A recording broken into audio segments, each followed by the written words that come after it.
આજે આપણે કાચી કેરી અને લીલા મરચાંનું ખૂબ જ ટેસ્ટી અને ચટપટું એવું અથાણું બનાવીશું। આ અથાણું એટલું ટેસ્ટી બને છે ને કે તમે એકવાર બનાવશો તો ગેરંટી છે વારંવાર બનાવવા લાગશો।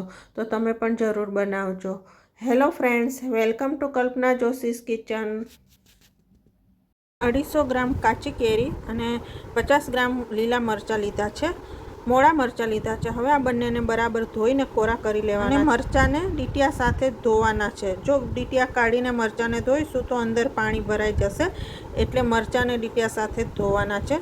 તો મેં અહીંયા મરચાંને ધોઈને સાફ કરી લીધા છે। હવે આપણે કેરી અને મરચાંને મોટા મોટા ટુકડામાં કાપવાના છે, કારણ કે આપણે એને અધકચરા ક્રશ જ કરવાના છે।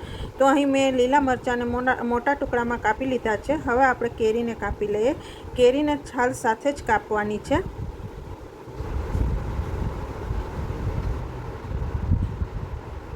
અત્યારે બજારમાં ઘણી અથાણા માટેની કેરીઓ આવે છે, તો તમે કોઈ પણ કેરીમાંથી આ અથાણું બનાવી શકો છો। અત્યારે મેં તોતાપુરી કેરી લીધી છે। હવે આ કેરી અને મરચાંને આપણે ચોપરમાં ચોપ કરી લેવાના છે। જો તમારી પાસે આ રીતનું ચોપર ના હોય તો તમે મિક્સરમાં પણ ક્રશ કરી શકો છો, પણ મિક્સરમાં ક્રશ કરો તો પલ્સ મોડ પર ચાલુ બંધ કરીને કરવાનું છે। તો હવે આપણે સૌથી પહેલાં મરચાંને ક્રશ કરી લઈએ।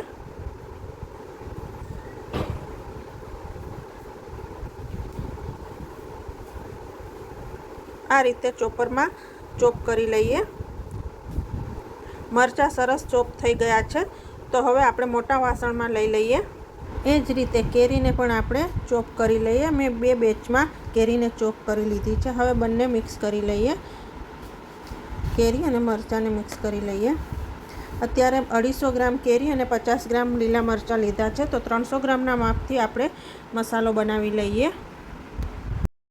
તો મસાલો બનાવવા માટે મેં અહીં અડધા ટેબલ સ્પૂન રાઈ લીધી છે,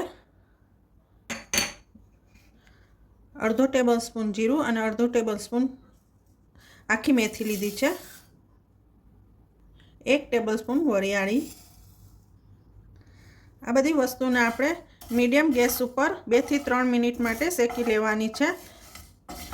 અંદરથી ભેજ ઉડી જાય ત્યાં સુધી આપણે શેકી લેવાની છે। લગભગ 2 થી 3 મિનિટ થશે। 3 મિનિટ પછી મસાલા શેકાવાની સરસ સુગંધ આવી ગઈ છે અને રાઈ પણ ફૂટવા લાગી છે। તો હવે આપણે ગેસ બંધ કરી દઈએ। હવે આ મસાલાને ઠંડો થવા દઈએ। ઠંડો થાય પછી આપણે મિક્સરમાં અધકચરું વાટી લેવાનું છે।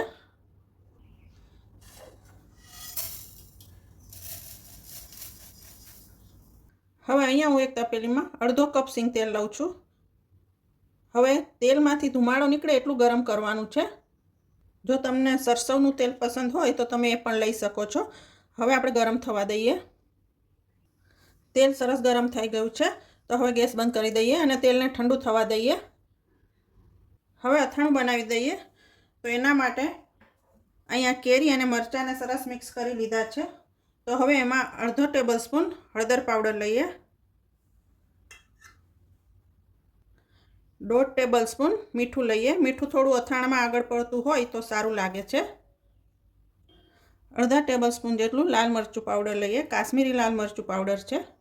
આપણે જે મસાલા શેક્યા હતા એ ઠંડા પડ્યા પછી મેં મિક્સરમાં અધકચરા પીસી લીધા છે, એ ઉમેરીએ।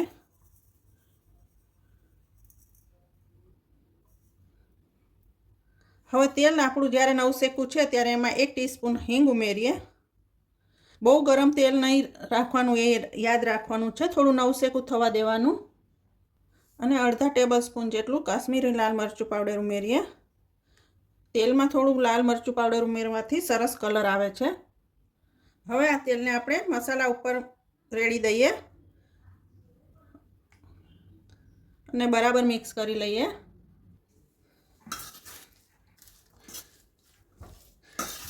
આમાં કોઈ પ્રિઝર્વેટિવ નાખવાની જરૂર નથી, પણ અથાણું બનાવે ત્યારે એટલું ધ્યાન રાખવાનું છે કે આપણે જે વાસણ છે એકદમ કોરું હોવું જોઈએ અને આ ચમચો પણ કોરો હોવો જોઈએ। અને મસાલો જ્યારે અથાણું બરણીમાંથી કાઢી ત્યારે એકદમ કોરી ચમચી કે ચમચાથી કાઢવાનું છે, તો તમારું અથાણું લાંબો સમય સુધી સરસ રહેશે।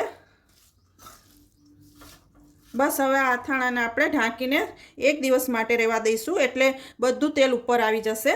તો ઢાંકીને રહેવા દઈએ।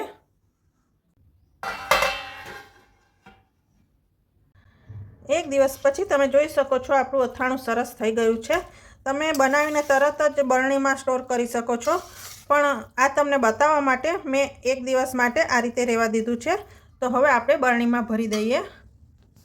આ રીતની મેં કાચની બરણી લીધી છે, જેને મેં સાફ કરી અને તાપમાં સૂકવી દીધી છે. તો હવે આમાં આપણે અથાણું ભરી દઈએ. બરણીમાં અથાણું દબાવીને ભરવાનું છે, જેથી તેલ ઉપર આવે. અને અત્યારે આપણે જે તેલનું માપ લીધું છે એકદમ પરફેક્ટ છે, ઓછું નથી, વધારે તેલની જરૂર નથી આમાં. આ રીતે અથાણું ભરી દઈએ.